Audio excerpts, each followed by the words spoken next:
Okay, for the next section of the arm, the forearm, here we see the ulna, so this is the longer medial bone. On the ulna, the olecranon is the top. Then we would have the coronoid process. That would be, it's a little hard to see with our articulation with the joints here.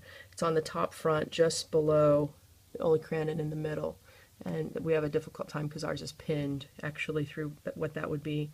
The styloid process would be the bottom area of this bone, that pointy process there.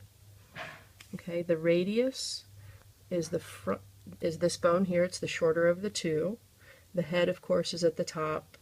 The radial tuberosity is right here. That sort of bump, it's just below the head and then the neck. The styloid process, if we turn this a little bit, you can see this bottom corner right here where my thumb is. That would be the styloid process. Okay. I guess then we could go ahead and move into the carpus.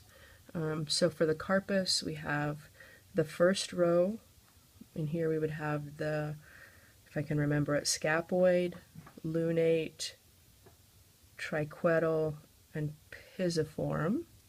On the second row, or the distal row, you'd see the trapezium, the trapezoid, the capitate, and then the hamate.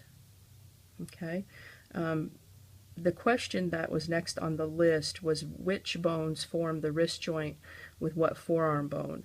And in the carpals, all of these except the pisiform are going to articulate to form the wrist with the radius. So they'll articulate with the radius to form the wrist.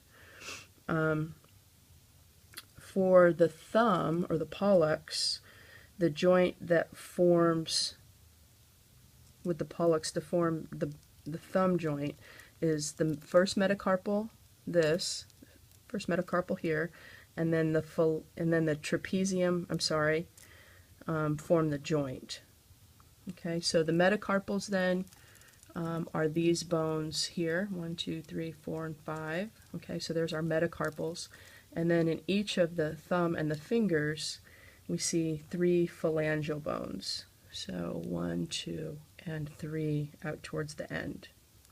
And that's it for the hand.